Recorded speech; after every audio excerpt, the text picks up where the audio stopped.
सुनो अब यहाँ देखो, अभी अभी हम लोग जो प्रॉब्लम सॉल्व किए वो Li2 था, उसके बाद beryllium 2, E2, boron 2, E2, carbon 2, nitrogen 2, O2, F2, Ne2. हाँ क्या लिख रहे हैं तो 2, फोन नहीं, हाँ 3, 3, 2, 2, 1, 0. 1, 0. अब सुन, एक शॉर्टकट टेक्निक दे रहे बेटा बॉन्ड ऑर्डर निकालने का, ठीक है? क्या करना, लिखना ऐसे 0, 0.5, 1, 1.5, सॉरी ऐसे लिखना पहले,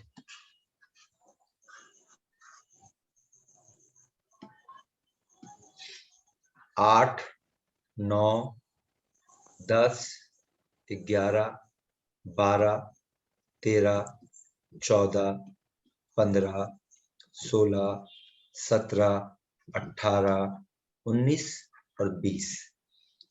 तो शुरू कहां से करेंगे बेटा? 8 से, और खत्म कहां करेंगे? 20. अब 8 के नीचे लिखना 0, 9 के नीचे लिखना 0.5, फिर 1, फिर 1.5, 1.5, फिर 2, 2, फिर 2.5, 2.5, फिर 3, 3 के बाद 3.5, 2.5, 2, 1.5, 1, 0.5, 0।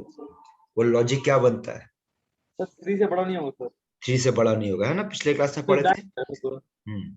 आप क्या करना, शुरू करना 0 से, 0.5 बढ़ते हुए जाना, 3 तक पहुंचने के बाद 0.5 घटते हुए जाना, ठीक है? अब ठीक बोलो है सर. Li2 में कितना इलेक्ट्रॉन बेटा? 4, 8, 6, इसमें 10 इलेक्ट्रॉन, इसमें 12 इलेक्ट्रॉन, इसमें 14 इलेक्ट्रॉन, इसमें 16 16, इलेक्ट्रॉन, इसमें 18 इलेक्ट्रॉन, 18, 20। 20। एक तो 20 का आंसर 0 मैच कर रहा है, हाँ सर, 18 का 1, 16 हाँ का सर, 2, 14 का 3 मैच कर रहा है। हाँ सर. हाँ सर. ये आपका ट्रिक होगा डायरेक्ट सॉल्व करने का, डायरेक्ट सॉल्व करने का ट्रिक है बेटा ये। मान लो आपसे कहा गया कि N2 प्लस का बॉन्ड ऑर्डर पता करो, तो आपको उतना कॉन्फ़िगरेशन लिखने का जरूरत नहीं, आप डायरेक्ट सॉल्व करोगे। N2 मतलब कितना इलेक्ट्रॉन? बोलो 14 इलेक्ट्रॉन। हाँ सर. हाँ सर. अब इसका मतलब एक इलेक्ट्रॉन निकल गया, मतलब कितना इलेक्ट्रॉन? 13 इलेक्ट्रॉन। हाँ सर, डायरेक्ट आंसर होगा 2.5। चेक कर, ओके सर. आ गया ट्रिक समझ में? Yes sir. अब एग्जाम में ऐसा क्वेश्चन पूछेगा Cn माइनस का बॉन्ड ऑर्डर पता करो, तो चलो बोलो Cn माइनस में कितना इलेक्ट्रॉन है, काउंट करो।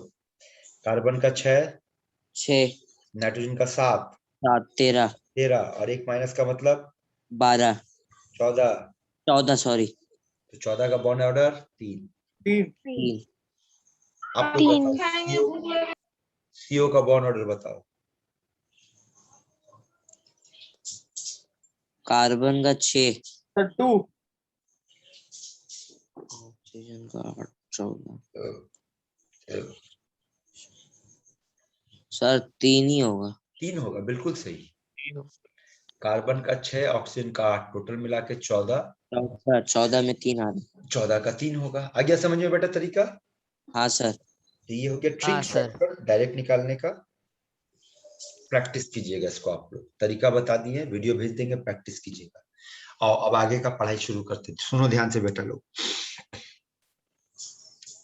हम लोग केमिकल बॉन्डिंग में आयनिक बॉन्ड का पढ़ाई कर चुके हैं, कोवैलेंट बॉन्ड का पढ़ाई हो चुका है, कोऑर्डिनेट बॉन्ड का भी पढ़ाई कर चुके हैं।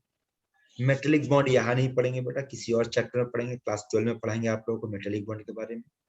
अब जो बॉन्ड आपके पास बच गया, अब 2 आपके पास बच गया, एक आपके पास है हाइड्रोजन बॉन्ड और एक है आपके पास वैन डर वाल्स फोर्स, ये 2 बचा हुआ है, ठीक है?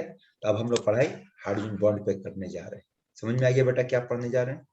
जी शुरुआत करते हैं हाइड्रोजन बॉन्ड से। हाइड्रोजन बॉन्ड में पहला पॉइंट जो आपको जहन में रखना, ध्यान में रखना, वो ये है कि हाइड्रोजन बॉन्ड बनने का कारण क्या है, कॉज। पहले कॉज को समझ लो, ठीक है? तो हाइड्रोजन बॉन्ड बनने का कारण क्या है? तो दो कारण पाया गया बेटा। एक कारण को हम लोग कहते हैं डाइपोल इंटरैक्शन, और एक कारण होता है बेटा आयन डाइपोल इंटरैक्शन। अब इसका मतलब क्या होता है वो समझा, तो ध्यान से सुनना। अगर आपसे कहा जाए HF एक मॉलिक्यूल है, अच्छा ये बताओ हाइड्रोजन बॉन्ड जो है वो कैसा टाइप ऑफ बॉन्ड है, इंटर एटॉमिक ना इंटर मॉलिक्यूलर? इंटरमॉलिक्यूलर। है ना। इसका हाँ मतलब सर, ये बॉन्ड के भी दो एटम के बीच में भी नहीं बनेगा, ये दो दो मॉलिक्यूल के बीच। मॉलिक्यूल के बीच में बनेगा, है ना। तो एक ठीक मॉलिक्यूल है। क्या लिए बेटा HF, एक और मॉलिक्यूल लिए HF। अब HF। ये बताओ HF जो मॉलिक्यूल है, ये HF जो मॉलिक्यूल है ये कैसा मॉलिक्यूल है, पोलर मॉलिक्यूल है या नॉन पोलर है? पोलर। कैसे पोलर है? सर नॉन पोलर है, नॉन पोलर।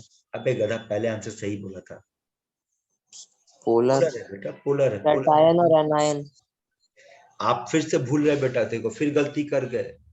आप लोगों को पोलर होने के ऊपर आपको पूरा का पूरा एक क्लास सिर्फ पोलैरिटी पे पढ़ाए थे, और उसका नाम था डाइपोल मोमेंट।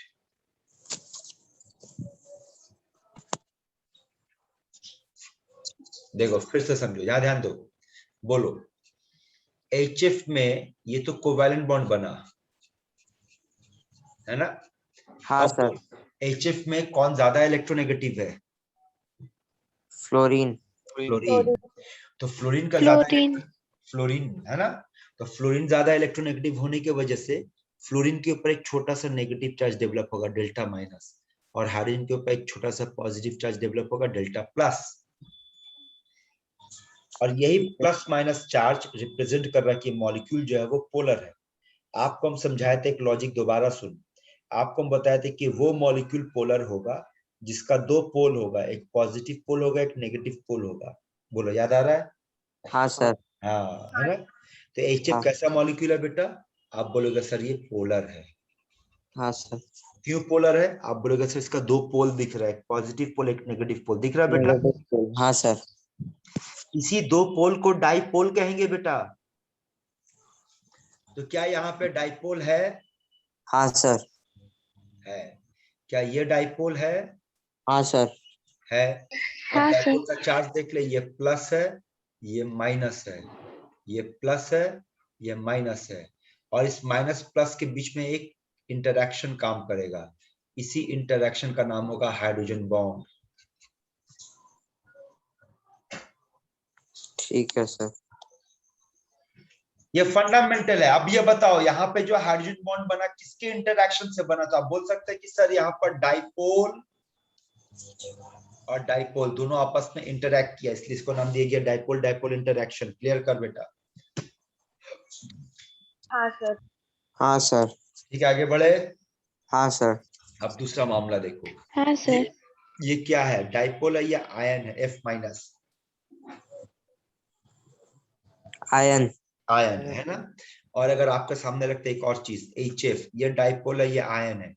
डाइपोल। डाइपोल है।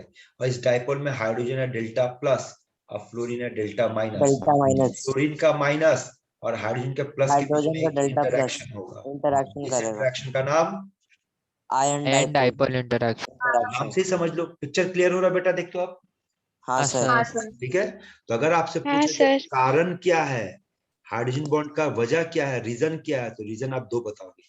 या तो डाइपोल डाइपोल के वजह से हाइड्रोजन बॉन्ड बनेगा, ये तो आयन डाइपोल इंटरैक्शन की वजह से। हाइड्रोजन बॉन्ड बनेगा। क्लियर है बेटा लोग? हाँ सर। सर। दूसरा पॉइंट, कंडीशन कब बनेगा हाइड्रोजन बॉन्ड, अब उस पर ध्यान दे। हाइड्रोजन बॉन्ड बनने के लिए याद रखना हाइड्रोजन का होना जरूरी है, पहला तो ये याद रखो। तो एक आपका कंडीशन क्या है कि हाइड्रोजन का होना जरूरी है। ठीक, ये कंडीशन। दूसरा कंडीशन ये याद रखना कि हाइड्रोजन जिसके साथ हाइड्रोजन बॉन्ड बनाएगा, मान लो वो एटम Z है, ठीक है। हाइड्रोजन किसके साथ हाइड्रोजन बॉन्ड बना रहा है? मान लो वो एटम कौन सा एटम है? Z है। तो ये जो भी Z होगा, Z का दो प्रॉपर्टी होना चाहिए। Z का साइज छोटा होना चाहिए और Z का इलेक्ट्रोनेगेटिविटी हाई होना चाहिए। यानी दोबारा सुन ध्यान से बात को, हाइड्रोजन बॉन्ड तभी बनेगा जब एक तो हाइड्रोजन एटम होना चाहिए और दूसरा हाइड्रोजन एटम जिसके साथ हाइड्रोजन बॉन्ड बनाएगा, जिस एटम के साथ हाइड्रोजन बॉन्ड बनाएगा उस एटम का साइज छोटा होना चाहिए और उसका इलेक्ट्रोनेगेटिविटी हाई ज्यादा होना चाहिए। और ये दो कंडीशन पूरे पीरियोडिक टेबल में सिर्फ 3 एलिमेंट फॉलो करता है, सिर्फ 3, और वो कौन है? Phone, fluorine, oxygen, nitrogen. यानी कि हाइड्रोजन बॉन्ड हाइड्रोजन और फ्लोरीन के बीच में बन सकता है, हाइड्रोजन और ऑक्सीजन के बीच में बन सकता है, या फिर हाइड्रोजन और नाइट्रोजन के बीच में बन सकता है। तो सर वाटर हाइड्रोजन बॉन्ड से बनता है? बिल्कुल, हाइड्रोजन बॉन्ड से नहीं बनता बेटा, वाटर तो कोवैलेंट बॉन्ड से बनता है। वाटर, यहाँ देखो, वाटर तो कोवैलेंट बॉन्ड है, लेकिन एक और वाटर के साथ अगर ये जुड़ना चाहे, वाटर के साथ वाटर अगर जुड़ना चाहे, है ना? हाँ। एक और वाटर, तब ये हाइड्रोजन बॉन्ड के जरिए से जुड़ता है। क्योंकि फिर से समझो बेटा बात को, फंडामेंटल का भूल रहे, बोलो हाइड्रोजन बॉन्ड कैसा बॉन्ड है? इंटरमॉलिक्यूलर। इसका मतलब दो मॉलिक्यूल के बीच में। तो हाँ हाइड्रोजन का ये एक मॉलिक्यूल और हाइड्रोजन का ये दूसरा मॉलिक्यूल। हाँ। एग्जाम में जानते एक सवाल पूछता है, या आपके स्कूल के एग्जाम का सवाल है, वो ये पूछता है कि हाइड्रोजन का, पानी का एक मॉलिक्यूल, ध्यान से सुनना क्वेश्चन को, पानी का एक मॉलिक्यूल पानी के कितने मॉलिक्यूल के साथ जुड़ा हुआ होता है? समझे क्वेश्चन क्या बोल रहे, समझ में आया? हाँ पानी सर। का एक मॉलिक्यूल पानी के कितने मॉलिक्यूल के साथ जुड़ा हुआ होता है? तो ये देखो इसका जवाब यहाँ पे ध्यान से देखना, इनफाइनाइट होगा। देखो ना बेटा दिखा रहे, ये देखो, अगर आप लोगों को याद होगा तो आप लोग का हाइब्रिडेशन पढ़ा चुके हैं और उसमें ये भी पढ़ाए थे कि वाटर मॉलिक्यूल बेंड शेप होता है। देखो ऐसा बेंड शेप। हाँ सर, हाँ सर, है ना? हाँ। अब देखो क्या होता है, यहाँ पर एक और वाटर मॉलिक्यूल ले लो बेंड शेप का, यहाँ पर एक और वाटर मॉलिक्यूल ले लो बेंड शेप का, यहाँ पर एक और वाटर मॉलिक्यूल ले लो बेंड शेप, और यहाँ पर एक और वाटर मॉलिक्यूल बेंड शेप। अब देखो हाइड्रोजन बॉन्ड कैसे बन रहा, फॉलो करना। ये ऑक्सीजन और हाइड्रोजन के बीच में हाइड्रोजन बॉन्ड बना, ये हाइड्रोजन और ऑक्सीजन के बीच में हाइड्रोजन बॉन्ड बना, ये ऑक्सीजन और हाइड्रोजन के बीच में हाइड्रोजन बॉन्ड बना, और यहाँ पर हाइड्रोजन बॉन्ड बना। देखो इस तरीके से बनता है, और उसी तरीके से फिर ये भी इस तरीके से जुड़ता चला जाएगा। अच्छा, तो डायग्राम पे ध्यान दे बेटा लोग, और ध्यान दे के जवाब दे कि अगर एक मॉलिक्यूल मेरे पास हाइड्रोजन का है तो ये कितने मॉलिक्यूल के साथ हाइड्रोजन बॉन्ड के जरिए से जुड़ पा रहा है? 4। घुल के पी जा बेटा, घुल के पी जा इसको। ये सवाल पूछता है कि एक वाटर मॉलिक्यूल और कितने वाटर मॉलिक्यूल के साथ हाइड्रोजन बॉन्ड के जरिए से जुड़ा होता है? तो आंसर है 4। वैसे ही देखो बाकी को भी देखोगे तो ये भी इधर पे एक और आ जाएगा, फिर इधर पे एक आएगा, फिर इधर पे एक आएगा। हर मॉलिक्यूल 4 मॉलिक्यूल के साथ जुड़ता हुआ एक जायंट नेटवर्क बनाता है। तो वाटर के अंदर इस तरीके का एक सिनेरियो देखने को मिलता है। बोलो यहाँ तक बात क्लियर है? हाँ सर। हाँ सर। तो याद रखना फिर से बोल, हाइड्रोजन बॉन्ड बनाने के लिए क्राइटेरिया क्या है? सर डाइपोल डाइपोल इंटरेक्शन और आयन डाइपोल इंटरेक्शन। ये कारण है। क्राइटेरिया क्या है? हाइड्रोजन होना चाहिए और हाँ, हाइड्रोजन होना चाहिए, और हाइड्रोजन जिसके साथ हाइड्रोजन बॉन्ड कोई भी बनाएगा उसका साइज छोटा होना चाहिए, उसका इलेक्ट्रोनेगेटिविटी हाई होना चाहिए, और इस दो कंडीशन को सिर्फ 3 एलिमेंट ही फुल फॉर्म कर पाता है, फ्लोरीन, ऑक्सीजन और नाइट्रोजन। क्लियर है? यहाँ तक इंट्रोडक्शन समझ में आया बेटा? हाँ सर। हाँ सर। देखिए आपके लिए एक अच्छा क्वेश्चन है, ध्यान से सुनना। अगला सवाल ध्यान से देखना बेटा, HCl बताओ ये पोलर है या नॉन पोलर है? Sir polar. पोलर है ना? क्योंकि बेटा हाइड्रोजन और क्लोरीन में क्लोरीन का इलेक्ट्रोनेगेटिविटी ज्यादा है, मतलब यहाँ डेल्टा माइनस होगा, यहाँ डेल्टा प्लस। और एक और HCl ले लिया तो यहाँ पे डेल्टा माइनस ये डेल्टा प्लस होगा। अब इस माइनस जो कि क्लोरीन है और इस प्लस जो कि हाइड्रोजन है, इसमें एक इंटरेक्शन होगा, बोल प्लस सर और पर माइनस। हाइड्रोजन बॉन्ड तो शो नहीं करेगा। हाँ जियो मेरे लाल, दिल खुश कर दिया। अब सुन, अगर पूछेंगे इस इंटरेक्शन का नाम क्या है, तो आप बोलोगे सर इस इंटरेक्शन का नाम है डाइपोल डाइपोल इंटरेक्शन। इंटरेक्शन। लेकिन ये जो भी डाइपोल डाइपोल इंटरेक्शन है, ये हाइड्रोजन बॉन्ड नहीं कहलाएगा। भले याद है कि यहाँ पे भी क्या डाइपोल डाइपोल इंटरेक्शन हुआ, बात कर। हाँ क्या यहाँ पे इस वाले में क्या यहाँ डाइपोल डाइपोल इंटरेक्शन हुआ? हाँ सर। तो इस बॉन्ड का नाम क्या है? ये जो बीच में बॉन्ड है, इस बॉन्ड का नाम क्या है? इस बॉन्ड का नाम है dipole hydrogen dipole bond. Interaction. इस हाँ सर, बॉन्ड का नाम है डाइपोल। Dipole dipole interaction. इस बॉन्ड हाँ का नाम सर। है डाइपोल डाइपोल इंटरेक्शन। लेकिन इस बॉन्ड को हम हाइड्रोजन बॉन्ड भी बोल सकते हैं। लेकिन ये वाला जो बॉन्ड बना, इस बॉन्ड का नाम डाइपोल डाइपोल इंटरेक्शन तो होगा, लेकिन ये हाइड्रोजन बॉन्ड नहीं कहलाएगा। बोल क्यों नहीं कहलाएगा? सर फोन नहीं है। फोन नहीं है, एग्जैक्टली। हाइड्रोजन बॉन्ड तभी होगा जब फोन होगा, फ्लोरीन होगा, ऑक्सीजन होगा या नाइट्रोजन होगा। हाँ सर। यानी कि जो भी हाइड्रोजन बॉन्ड बनेगा वो डाइपोल डाइपोल तो बनेगा, लेकिन जो डाइपोल डाइपोल होगा जरूरी नहीं कि वो हाइड्रोजन बॉन्ड होगा। समझ रहे बेटा लोग बात? हाँ सर। ठीक है, तो ये हो गया आपका कंसेप्ट की बात। अब आगे सुनो, नेक्स्ट पेज में आओ। हाइड्रोजन बॉन्ड को दो कैटेगरी में बांट देते बेटा, दो तरह का होता है हाइड्रोजन बॉन्ड, दो तरह का होता है।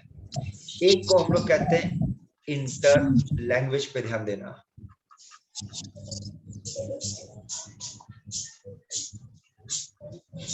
एक का नाम है इंटर मॉलिक्यूलर हाइड्रोजन बॉन्ड और एक का नाम है इंट्रा मॉलिक्यूलर हाइड्रोजन बॉन्ड। कौन है भाई? अपना म्यूट कर यार, पूरा घैंगो घैंगो करके रखा है। चल बेटा लैंग्वेज पे ध्यान दे, लैंग्वेज पे ध्यान दे बेटा। बोल what is the meaning of inter molecular? Between two molecules. And what is the meaning of intra molecular? तो आंसर सुन ले, with in the molecule. With in molecule. अगर दो के बीच में होगा तो इंटर, और अगर खुद में होगा तो इंट्रा। क्लियर करो बेटा, लैंग्वेज पे ध्यान दो, ये लैंग्वेज आपको हेल्प करेगा। तो दो सर के बीच में हुआ तो इंटर, दो के बीच में हुआ तो इंट्रा। इंटर, दो के बीच में, दो के बीच में इंटर, हाँ और खुद में होगा तो इंट्रा। इंट्रा। एग्जाम्पल से समझाते, ये देखो। अगर आपसे कहा जाए इंटर मॉलिक्यूलर हाइड्रोजन बॉन्डिंग का एग्जाम्पल दो, तो आपके सामने सबसे बेस्ट एग्जाम्पल है ये। आप बोलोगे ये डेल्टा प्लस है, ये डेल्टा माइनस है, ये डेल्टा प्लस है, ये डेल्टा माइनस है, और माइनस प्लस के बीच में ये जो इंटरैक्शन होगा, इसी इंटरैक्शन का नाम होगा हाइड्रोजन बॉन्ड। ठीक है? हाँ सर। अगर आपसे एक सवाल पूछे कि what is the symbol of hydrogen bond, तो आंसर होगा डॉटेड लाइन। समझा? ये हाइड्रोजन जी। बॉन्ड का सिंबल है, ये कोवैलेंट बॉन्ड का सिंबल है, ये कोऑर्डिनेट बॉन्ड का सिंबल है, और ये आयनिक बॉन्ड का सिंबल है। देख लो चारों बॉन्ड, ये हाइड्रोजन बॉन्ड, ये कोवैलेंट बॉन्ड, ये कोऑर्डिनेट बॉन्ड, और ये आयनिक बॉन्ड। आयनिक आयनिक बॉन्ड का bond. Symbol plus minus, coordinate bond का सिंबल एरो, कोवैलेंट बॉन्ड का सिंबल सिंपल लाइन या फिर डैश बस, और हाइड्रोजन बॉन्ड का सिंबल डॉटेड लाइन। ठीक है? सर वैन डर वाल फोर्स का क्या है? उसका कोई सिंबल नहीं है।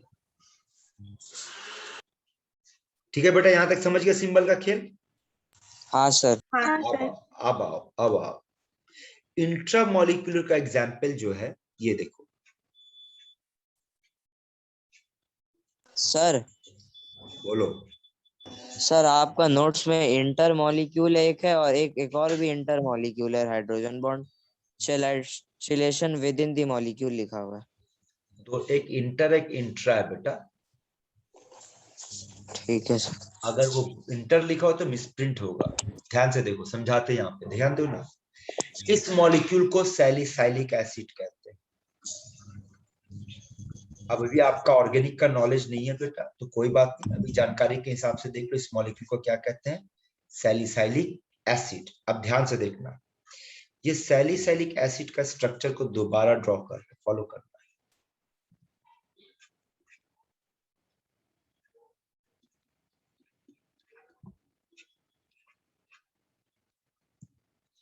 और यहां पे बन जाता है हाइड्रोजन बॉन्ड।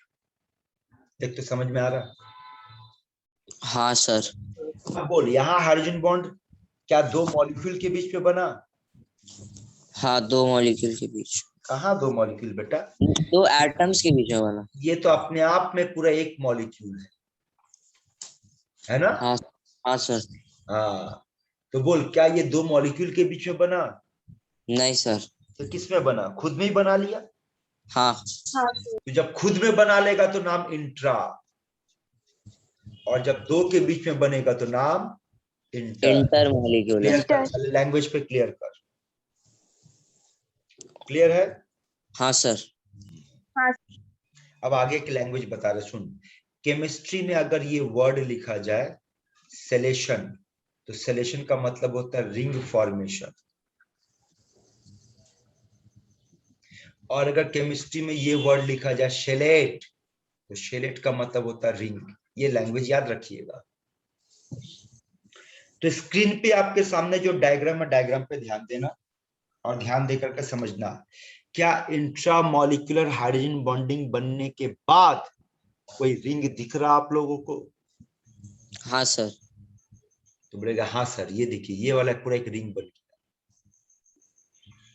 ये जुड़ते ही एक रिंग बन गया, है ना? देखो तो। हाँ सर। तो इसी रिंग फॉर्मेशन को क्या कहेंगे हम लोग? शेलेशन कहेंगे। तो जब भी इंट्रामॉलिक्यूलर हाइड्रोजन बॉन्ड बनेगा तो समझ जाना वहां पे रिंग बनेगा, और रिंग बनेगा तो उसको आप किस नाम से पुकारोगे? सेलेशन के नाम से पुकारोगे। बोलो, यहां तक का बात समझ में आया? हाँ सर। तो मोटा मोटी बात एक बार हाँ क्विक रिवीजन, सर। मोटा मोटी एक बात क्विक रिवीजन में बोल रहे, ध्यान से सुन लो बेटा। हाइड्रोजन बॉन्ड इंटरमॉलिक्यूलर होता है, यानी दो मॉलिक्यूल के बीच में बनता है। कारण क्या है?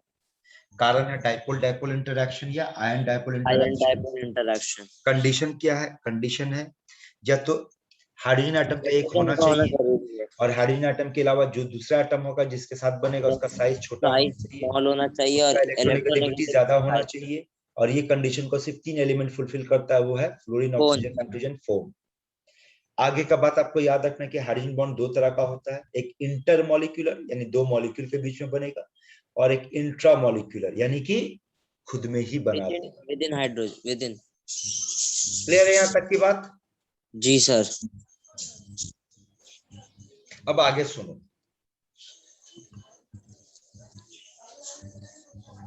हाइड्रोजन बॉन्ड का स्ट्रेंथ, इस पे ध्यान दो, इस पे क्वेश्चन मिलेगा कि कौन सा हाइड्रोजन बॉन्ड मजबूत होगा, कौन सा हाइड्रोजन बॉन्ड कमजोर होगा। तो याद रखना यहाँ पर कि हाइड्रोजन बॉन्ड जो होता है वो डायरेक्टली प्रोपोर्शनल होगा इलेक्ट्रोनेगेटिविटी का, यानी जहां पर इलेक्ट्रोनेगेटिविटी ज्यादा होगा उसका हाइड्रोजन बॉन्ड ज्यादा होगा। मजबूत होगा, स्ट्रांग होगा। और हम लोग जानते हैं कि हाइड्रोजन बॉन्ड तो तीन ही एलिमेंट बनाएगा, फ्लोरीन बनाएगा, ऑक्सीजन बनाएगा और नाइट्रोजन बनाएगा।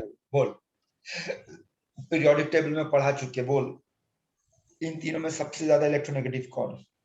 फ्लोरीन। फ्लोरीन। फ्लोरीन। फ्लोरीन के बाद कौन? सेकंड नंबर पे कौन? ऑक्सीजन। ऑक्सीजन। थर्ड नंबर पे कौन? नाइट्रोजन। हाँ, नाइट्रोजन। यानी कि ये सबसे ज्यादा इलेक्ट्रोनेगेटिव है, ये सेकंड मोस्ट इलेक्ट्रोनेगेटिव है, ये थर्ड मोस्ट इलेक्ट्रोनेगेटिव, यही है ना? जी सर। अब अगर आपके सबसे सामने स्ट्रॉन्ग कंडीशन, फ्लोरीन से बनेगा। अब अगर आपके सामने तीन कंडीशन दिया गया कि हाइड्रोजन फ्लोरीन के साथ हाइड्रोजन बॉन्ड बना रहा, हाइड्रोजन ऑक्सीजन के साथ हाइड्रोजन बॉन्डिंग बना रहा, और हाइड्रोजन नाइट्रोजन के साथ हाइड्रोजन बॉन्डिंग बना रहा है, और पूछा जाए कि इन तीनों में सबसे मजबूत हाइड्रोजन बॉन्ड कौन बना, हाइड्रोजन फ्लोरीन के साथ। चेक कर लिया? Hydrogen fluorine. क्लियर है बेटा? हाँ सर। हाँ सर। ठीक है, तो ये हाइड्रोजन बॉन्ड का इंट्रोडक्शन दे दिए। अब देखो दिक्कत आपके सामने एक आने वाला है, बहुत बड़ा दिक्कत आने वाला है। क्या दिक्कत आने वाला? ध्यान से सुनो। एंड सबसे ज्यादा जो क्वेश्चन पूछता है हाइड्रोजन बॉन्ड से वो है application of hydrogen bond. Hydrogen bond का एप्लीकेशन सबसे ज्यादा इंपॉर्टेंट है। बट दिक्कत क्या है बेटा? ध्यान से सुन। अगर सच में हाइड्रोजन बॉन्ड के एप्लीकेशन को समझ के पढ़ना है, समझ के पढ़ना है, तो उसके लिए आपको वेट करना होगा टिल क्लास 12। जब आपका क्लास 12 कंप्लीट हो जाएगा तब अगर आप इसका एप्लीकेशन को पढ़ने बैठोगे तो बहुत अच्छे तरीके से समझ में आएगा। वो इसलिए क्योंकि हाइड्रोजन बॉन्ड के एप्लीकेशन में 90% एप्लीकेशन ऑर्गेनिक के ऊपर बेस्ड है, ऑर्गेनिक केमिस्ट्री। लेकिन बेटा क्लास 11 में तो अभी तक तो आपका ऑर्गेनिक केमिस्ट्री शुरू नहीं हुआ, तो ये बात समझ ही नहीं आएगा। जैसे कि अभी देखो एक एग्जांपल आपको हम बताए थे सैलिसाइलिक एसिड, तो सैलिसाइलिक एसिड किसका एग्जांपल है बेटा? ऑर्गेनिक है ना। तो इसके सर लिए आपको 11 क्या करना होगा, थोड़ा इंतजार करना होगा। जब थोड़ा बहुत आपको ऑर्गेनिक का नॉलेज दे दिया जाएगा, तब जब आपको पढ़ाया जाएगा हाइड्रोजन बॉन्ड, तब आपको बात आसानी से समझ में आएगा। फिर भी मोटा मोटी एक आइडिया भी आपको हम देने का कोशिश करेंगे, उस पर ध्यान से सुनना बात, ठीक है। तो हाइड्रोजन बॉन्ड का एप्लीकेशन सुन लो क्या है। ये पाया गया है कि जहां पर इंटरमॉलिक्यूलर हाइड्रोजन बॉन्डिंग बनता है, वहां पे boiling point, solubility, melting point, refractive index, intermolecular force और भी कई सारा प्रॉपर्टी है, ये सारा प्रॉपर्टी बढ़ जाएगा, इंक्रीज कर जाएगा। और जहां पे इंट्रामॉलिक्यूलर हाइड्रोजन बॉन्डिंग होता है, वहां पे यही सारा प्रॉपर्टी जितना भी आपको हम दिखा रहे हैं, ये सबका सब क्या होता है, घट जाएगा। अब देखो यहाँ पर क्वेश्चन कैसे आएगा, ध्यान से एक छोटा सा एग्जांपल से समझा रहे बेटा, ध्यान से सुनना। अगर हम लोग बात करते हैं ग्रुप 17 का, तो ग्रुप 17 में फ्लोरीन, ब्रोमीन, आयोडीन, तो ये चारों के साथ H लगा दिए बेटा, तो HF बन गया, HCl बन गया, HBr बन गया और HI बन गया। अब आपके क्वेश्चन में पूछ सकता है कि इन चारों में किसका बॉइलिंग पॉइंट सबसे ज्यादा होगा। ध्यान से सुनना बेटा बात को, तो आगे नियम सुनो। नियम ये है कि बॉइलिंग पॉइंट उसका ज्यादा होता है जिसका मॉलिक्यूलर वेट ज्यादा होता है। तो क्या लगता है बेटा, इन चारों में सबसे ज्यादा मॉलिक्यूलर वेट किसका होना चाहिए? आयोडीन। HI का। जी सर। इसका मतलब HI का बॉइलिंग पॉइंट सबसे ज्यादा होगा। हाँ उसके सर। बाद HBr का होना चाहिए, उसके बाद HCl। HCl का होना चाहिए और उसके बाद HF का होना चाहिए। यही होना चाहिए कि नहीं? हाँ सर। लेकिन करेक्ट आंसर जो पाया गया है, करेक्ट आंसर पाया गया HF का सबसे ज्यादा है, फिर HI का है, फिर HBr का है और HCl का है। तो यही सवाल यहां से पूछा जाएगा कि भाई इसका मॉलिक्यूलर वेट तो सबसे कम हुआ, तो इसका बॉइलिंग पॉइंट सबसे ज्यादा क्यों हो गया? तब क्योंकि आप जवाब में हाइड्रोजन बोलोगे कि HF हाइड्रोजन बॉन्ड बना सकता है। और कैसा हाइड्रोजन बॉन्ड बनाएगा? ये बनाएगा इंटरमॉलिक्यूलर हाइड्रोजन बॉन्ड। और जो इंटरमॉलिक्यूलर हाइड्रोजन बॉन्ड बनाएगा उसका बॉइलिंग पॉइंट हाई। ज्यादा होगा। समझ रहे बात? हाँ सर। दोबारा समझाएंगे, फिर से समझाएंगे बेटा, समझना। कौन सा ग्रुप की बात कर रहे थे बेटा? ग्रुप 17। अब आप फिर से समझो। मान लो ग्रुप 16 की बात करते हैं, तो ग्रुप 16 में कौन है? ऑक्सीजन है, सल्फर है, सेलेनियम है और भी आगे, सिर्फ 3 को पकड़े। इसके साथ अगर हाइड्रोजन लगाएंगे तो H2O बनेगा, इसके साथ लगाएंगे तो H2S बनेगा, इसके साथ लगाएंगे तो H2S ही बनेगा। अब अगर आपसे पूछेगा इन तीनों में किसका बॉइलिंग पॉइंट सबसे ज्यादा है, तो नियम के मुताबिक इसका मॉलिक्यूलर वेट सबसे ज्यादा है, हाँ सर। इसीलिए H2AC का सबसे ज्यादा होना चाहिए, उसके बाद H2S का होना चाहिए, उसके बाद H2O। वाटर का होना चाहिए। पर ये आंसर गलत है। सही आंसर पाया गया है H2O का सबसे ज्यादा, फिर H2AC का, फिर H2S का। तो बोलेगा भाई इसका तो मॉलिक्यूलर वेट सबसे कम है, पर बॉइलिंग लेकिन वो पॉइंट सबसे हाइड्रोजन ज्यादा बॉन्ड क्यों हो गया? तो भाई ऑक्सीजन हाइड्रोजन बॉन्ड बना सकता है, सेलेनियम या सल्फर तो नहीं बना सकता है, तो इसलिए इसका बॉइलिंग पॉइंट ज्यादा हो गया। समझ में आ रहा है एप्लीकेशन बेटा? हाँ सर। बोलो। सर हाइड्रोजन बॉन्ड ये तीन ही एलिमेंट क्यों शो करता है? Fluorine, oxygen, nitrogen. जितना अच्छा क्वेश्चन बेटा उतने ही घटिया क्वेश्चन। पूछने का क्वेश्चन भी अच्छा है और आपका क्वेश्चन घटिया भी है, दोनों का है। क्योंकि आपको पहले ही बता दिया गया कि हाइड्रोजन बॉन्ड वही बनेगा जहां पर ये क्राइटेरिया फॉलो होगा। सर तो कार्बन बोरॉन भी तो है। हाँ, तो उनका इलेक्ट्रोनेगेटिविटी हाई नहीं है। आपको क्या दिया गया क्राइटेरिया कि साइज छोटा होना चाहिए और इलेक्ट्रोनेगेटिविटी हाई होना चाहिए। तो भाई हाई में तो 3 ही होता है, ये 1 नंबर पे बैठा हुआ, ये 2 पे बैठा हुआ, ये 3 पे बैठा हुआ, यही 3 बनाएगा और कोई नहीं बनाएगा। ठीक है सर। ठीक है, हाँ सर। सुनो, आपके नोट्स में बेटा देखना बहुत सारा एप्लीकेशन दिया हुआ है, उसको खुद से पढ़ो, जितना समझ पाए ठीक, जितना नहीं समझ पाए तो भी ठीक, क्योंकि बेटा 90% एप्लीकेशन किससे रिलेटेड है? Organic chemistry. ऑर्गेनिक केमिस्ट्री से। तो हो सकता है आपको दिक्कत हो, तो अभी इसको मैनेज करो। मोटा मोटी बात इतना याद रखना कि जो इंटरमॉलिक्यूलर हाइड्रोजन बॉन्डिंग बनाएगा उसका boiling point, solubility, melting point, refractive index, intermolecular force, viscosity, ये सारा प्रॉपर्टीज बढ़ जाएगा, इंक्रीज करेगा। और अगर इंट्रा बना रहा है तो यही सारा प्रॉपर्टीज घट जाएगा। घट जाएगा। अब आगे सुनो, एक ऐसा मामला पाया गया है जहां पर इंटर एमएचबी बढ़ने पर, अगर इंटर एमएचबी हो रहा है तो वहां पर ऑर्गेनिक एसिड का जो स्ट्रेंथ होता है वो घट जाता है। देखो, दिमाग लगाओ, इंटर के मामले में क्या दिखाया गया कि इंटर में हर प्रॉपर्टी इंक्रीज बढ़ता है, बस याद रखना एक प्रॉपर्टी घट जाता है। कौन सा प्रॉपर्टी घट जाता है? Organic acid strength. हाँ, लेकिन दिक्कत यही है बेटा कि अब ये तो आपको ऑर्गेनिक पढ़ा ही नहीं है। तो जब ऑर्गेनिक नहीं पढ़ा है तो ऑर्गेनिक एसिड नहीं पढ़े हैं, और जब ऑर्गेनिक एसिड नहीं पढ़े तो बेटा उसका स्ट्रेंथ के बारे में भी आपको नहीं बता सकते। तो फिलहाल रूल को आप याद कर लो कि ऑर्गेनिक एसिड का स्ट्रेंथ इंटर के मामले में घट जाएगा, लेकिन अगर इंट्रा हुआ बढ़ जाएगा। तो बढ़ जाएगा। तो याद रखने का लॉजिक सुन ले बेटा, हर प्रॉपर्टी इंटर में बढ़ेगा, इंट्रा में घटेगा, सिवाय एक को, और वो है ऑर्गेनिक एसिड का स्ट्रेंथ। क्लियर कर? हाँ सर। सर इनऑर्गेनिक एसिड का? हाँ, इनऑर्गेनिक एसिड क्या चीज? नहीं, इनऑर्गेनिक एसिड का स्ट्रेंथ का इससे कोई रिश्ता नहीं है बेटा।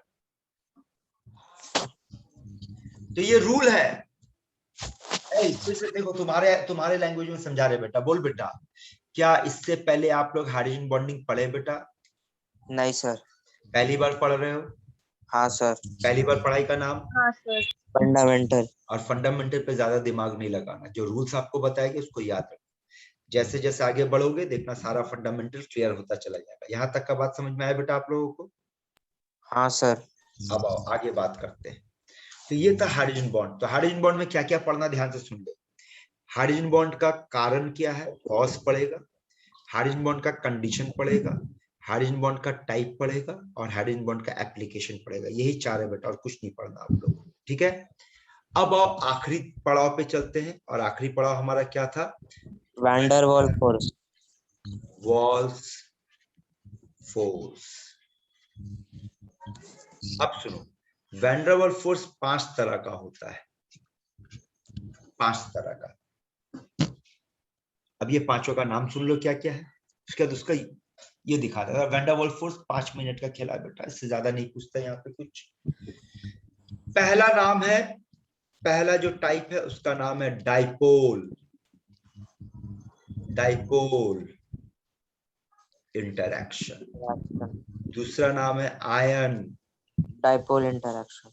Dipole interaction. तीसरा नाम क्या, ध्यान से सुनना, डाइपोल इंड्यूस्ड डाइपोल इंटरैक्शन। चौथा का नाम है आयन इंड्यूस्ड डाइपोल इंटरैक्शन। आखिरी वाले का नाम है लंदन फोर्स। ये 5। तो चलो एक एक करके आप लोगों को समझाते हैं। ठीक है, मान लो ये एक मॉलिक्यूल है, मान लो ये एक मॉलिक्यूल है, और ये कैसा मॉलिक्यूल है? ऐसा मॉलिक्यूल है जिसका 2 पोल है, प्लस और माइनस। ये एक और मॉलिक्यूल है, इसका भी 2 पोल है, प्लस और माइनस। अब अगर इन दोनों पोल के बीच में, प्लस और माइनस के बीच में इंटरैक्शन शुरू होगा, तो इसी इंटरैक्शन का नाम क्या होगा बेटा? Dipole dipole interaction. Dipole dipole interaction. यानी कि जो हाइड्रोजन बॉन्ड अभी थोड़ी देर पहले हम लोग पढ़े वो भी वैन डर वाल्स फोर्स का एक एग्जाम्पल है हाँ सर। है ना, यही मतलब निकल रहा ना बेटा, ठीक है। हाँ सर। अब आप दूसरा समझते हैं, ये देखो। अच्छा, तो ये क्या है बेटा, ये परमानेंट डाइपोल है, ये परमानेंट डाइपोल है, और दोनों परमानेंट डाइपोल के बीच में इंटरेक्शन हुआ, तो इस इंटरेक्शन का नाम डाइपोल डाइपोल इंटरेक्शन, ठीक है। लेकिन यहाँ पे आप एक सवाल आप बोल सकते हैं कि सर आप ये जो एक वर्ड यूज किए कि परमानेंट डाइपोल, तो डाइपोल तो समझ में आया जिसका दो पोल है, लेकिन यहाँ परमानेंट क्यों लगा दिए, तो इसका लॉजिक आपको आगे मिलेगा। अब सुनो, क्या ये आयन है? हाँ सर। अबे लिखे नहीं पहले, हाँ सर लिखने तो दे। ये आयन है, और ये कौन है बेटा, डाइपोल है। या बोल सकते ये एक आयन है और ये कौन है, ये एक डाइपोल है। तो देख, तो ऐसा बोल सकते हैं कि इस माइनस और प्लस के बीच में एक इंटरेक्शन होगा, हाँ इस सर। इंटरेक्शन का नाम क्या होगा? Ion dipole interaction. उसी तरह ये प्लस और माइनस के बीच में एक इंटरेक्शन होगा, तो इस इंटरेक्शन का नाम क्या होगा? Ion dipole interaction. क्लियर है बेटा लोग? हाँ सर। हाँ sir sir. Ion repulsion interaction नहीं होता? अबे तुम बॉन्ड बना रहा है तो बॉन्ड में इंटरेक्ट करेगा कि रिपेल करेगा? तुम बॉन्ड बनाने बैठा है ना बेटा, हाँ सर। तुम किसी के साथ रिश्ता जोड़ने बैठा है, तो जिसके साथ रिश्ता जोड़ना उसके साथ प्यार मोहब्बत रखोगे क्या लात मार के भगा दोगे? नहीं सर, तो प्यार क्या रिपेल कर रहा बिना मतलब का? हाँ ठीक है ना, समझा बात? हाँ सर। हाँ चलिए तीसरा पे आ जाते हैं। तो पहला कंप्लीट हो गया, दूसरा हो गया, तीसरा। अब तीसरा पे ध्यान देना। अच्छा उससे पहले फिर से एक और बात कर ले बेटा, ये कैसा डाइपोल है? ये परमानेंट डाइपोल है। ये कैसा डाइपोल है? ये परमानेंट डाइपोल है। अब ये जो बार बार वर्ड आ रहा है परमानेंट डाइपोल, इसका मतलब क्या है वो अब अगले तीसरे में समझ में आएगा। तीसरा एग्जाम्पल ध्यान से समझना। अब मान लो कि आपके सामने एक ऐसा सिनेरियो आता है कि आपके पास एक मॉलिक्यूल है जो डाइपोल है, जिसका दो पोल है, और एक मॉलिक्यूल है जिसका कोई पोल नहीं है। दो, ठीक है ना, समझ में आ रहा है बेटा? एक मॉलिक्यूल है जिसका डाइपोल है, एक प्लस एक माइनस है, और एक मॉलिक्यूल है जिसका कोई पोल नहीं है, ठीक है। हाँ सर। सवाल का जवाब देना। अगला सवाल पूछ रहे, जिसका कोई पोल नहीं है, क्या उसके अंदर प्लस माइनस चार्ज नहीं है? सर आवाज क्रैक कर रहा सर। फिर से बोल रहे, जिसका कोई पोल नहीं है, क्या उसके अंदर प्लस माइनस चार्ज नहीं है? नीचे डायग्राम फिर से बना रहे, दोबारा देखना। ये आपके पास एक डाइपोल है, और ये आपके पास एक ऐसा मामला जो कोई पोल नहीं है। इसके पास तो प्लस माइनस चार्ज दिख रहा है, इसके अंदर कोई चार्ज नहीं दिख रहा। तो मेरा सवाल ये है कि जिसके अंदर कोई चार्ज नहीं दिख रहा है, क्या वाकई उसके अंदर कोई चार्ज नहीं है? सर, नलीफाई कर जा रहा है सर। जवाब है, जवाब होगा कि हाँ सर है। अब अगर है तो क्या मुमकिन हो सकता है, उस पर ध्यान दो। अगर ठीक इसके सामने जिसपे कोई चार्ज नहीं है, उसके सामने अगर चार्ज को रख दे, तो देख, तो ऐसा हो सकता है कि ये माइनस क्या करेगा, उसके अंदर सारे प्लस को अपनी तरफ खींच के लेकर के चले आएगा, और सारा माइनस को रिपेल करके दूसरी तरफ धकेल देगा। हाँ सर। अब नंबर दे दे रहे बेटा, ये एक नंबर है, ये दो नंबर है।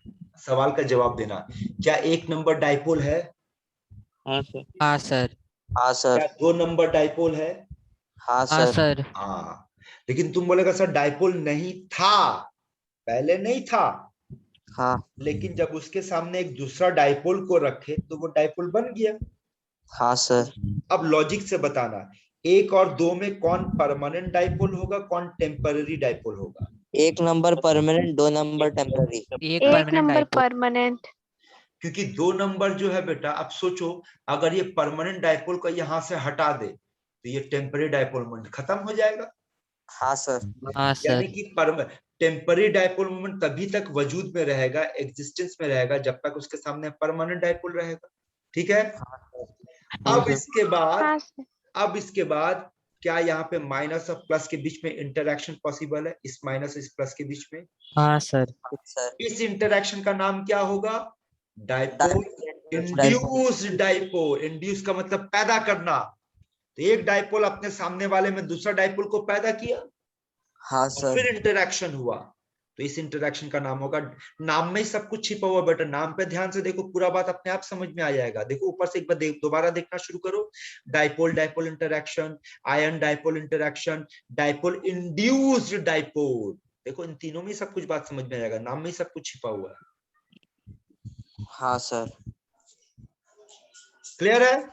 हाँ सर। इसका मतलब यहाँ पे कुछ प्लस चार्ज आएगा, यहाँ हाँ पे सर। माइनस चार्ज आएगा, यही इंटरैक्शन करेगा। इस इंटरैक्शन का नाम डाइपोल इंड्यूस्ड डाइपोल। इंड्यूस्ड अब अगर बेटा अगर आप डाइपोल इंड्यूस्ड डाइपोल समझ गए, तो फिर आयन इंड्यूस्ड डाइपोल समझने में आपको दिक्कत नहीं होगा।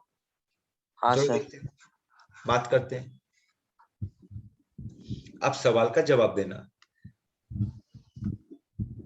बोल बेटा, ये कौन है? आयन। आयन है। आयन। और ये कौन है? एक ऐसा मॉलिक्यूल जिसका कोई पोल नहीं है। पोल नहीं है।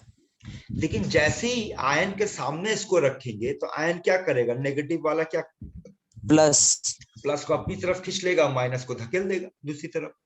तो यहाँ हाँ पर एक टेम्पररी डाइपोल तैयार हुआ। यहाँ पे आयन है, यही आयन इसके साथ इंटरैक्ट करेगा, तो इस इंटरैक्शन का नाम होगा ion induced dipole interaction. Clear है बेटा लोग? जी सर। सर। ये हो गया चौथा नंबर। चौथा नंबर। अब पांचवा का नाम क्या है बेटा? लंदन। अब देखो लंदन फोर्स क्या होगा।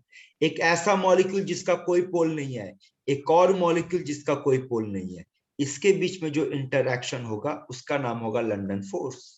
सर होगा। ये तो मेरा अगला सवाल है, ये तो तुम लोग बताओगे। बोलो बेटा, क्या लगता है? कोई पोल तो बना नहीं, फिर इंटरैक्शन क्या पॉसिबल है? नहीं सर। चलो समझाते हैं, आओ अगले पेज में। है देख, आपके पास दो चार्ज है, क्या इन दोनों के बीच में इंटरैक्शन पॉसिबल है? हाँ सर। हाँ सर। उस इंटरैक्शन का नाम आयन।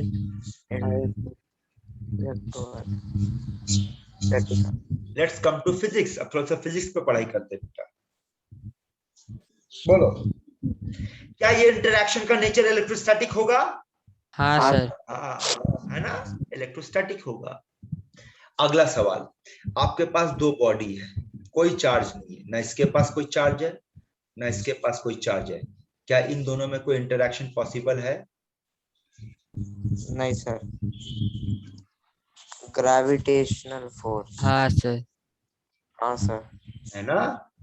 हाँ सर। तो फिर से सोचो, क्या यहाँ इंटरैक्शन पॉसिबल है? हाँ सर। तो इसका मतलब what is the nature of force acting here? Gravitational. आपके पास 5 नंबर लिखा हुआ है, 1 2 3 4 5। ग्रेविटेशनल है, ग्रेविटेशनल का स्पेलिंग भूल गया, लिख लेना, खुद से देख लेना। 1 2 3 4 5, सवाल का जवाब दे। 1 2 3 4 5 बोल। 1 2 3 4 5 में 5 नंबर में nature of force gravity. Gravitational. Gravitational force. 1 2 3 4 में फोर्स, 1 2 3 4 इलेक्ट्रोस्टैटिक। में फोर्स, इलेक्ट्रोस्टैटिक। Electrostatic force. समझे बात? हाँ सर। हाँ सर। अगला सवाल, क्या आप बता सकते हो कि इलेक्ट्रोस्टैटिक फोर्स और ग्रेविटेशनल फोर्स में कौन सा फोर्स मजबूत और कौन सा फोर्स कमजोर होता है? सर ग्रेविटेशनल फोर्स कमजोर होता है, वेल इलेक्ट्रोस्टैटिक डन बेटा, वेरी गुड। ये वीक फोर्स होता है और ये स्ट्रॉन्ग फोर्स होता है। तो एग्जाम में क्वेश्चन पूछेगा कि इन 5 में सबसे कमजोर कौन? London force. London force. Not only in this 5 में, नॉट ओनली इन दिस 5 में, ये भी याद रखना बेटा कि पूरे केमिस्ट्री में जितने भी तरह का बॉन्ड बना लो, अगर उसमें सबसे कमजोर कोई बॉन्ड बनेगा तो वो लंदन फोर्स। लंदन फोर्स होगा। आया बात समझ में बेटा लोग? हाँ सर। क्लियर है? देख ले, क्लियर है सबका? हाँ सर। हाँ सर। बेटा यहाँ पे आपका केमिकल बॉन्डिंग कंप्लीट हुआ। अब एक लॉजिक पे बात कर रहे, ध्यान से सुनना। बोलो, आयनिक बॉन्ड में कौन सा फोर्स काम करता है?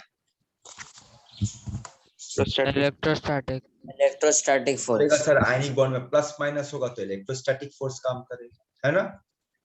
हाँ अगर पूछेंगे कोवैलेंट बॉन्ड में कौन सा फोर्स काम करता है?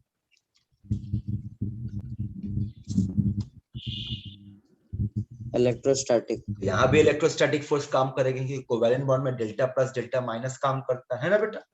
हाँ सर। अगर आपसे हम पूछेंगे हाइड्रोजन बॉन्ड में कौन सा फोर्स काम करता है?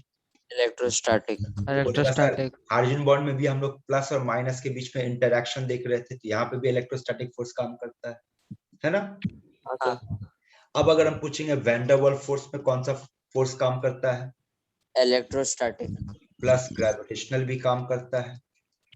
हाँ सर। तो अब आपके सामने 4 बॉन्ड रख दिए, 1 2 3 4। बोल इन चारों में सबसे मजबूत कौन होगा? आयोनिक। बॉन्ड। इलेक्ट्रोस्टैटिक फोर्स है। दूसरा कौन आएगा? कोवैलेंट। तीसरा कौन आएगा? हाइड्रोजन। और सबसे कमजोर कौन? Van der Waals. और वैन डर वाल्स फोर्स के अंदर सबसे कमजोर कौन? Gravitation London force. आया बात समझ में बेटा लोग? हाँ सर। हाँ ये सर। सारा बॉन्ड आपको पढ़ा दी और सारा कुछ कंपेयर भी करवा दी। अब आपका ड्यूटी बनता है बेटा इस चैप्टर पे वर्कआउट करो, मेहनत करो।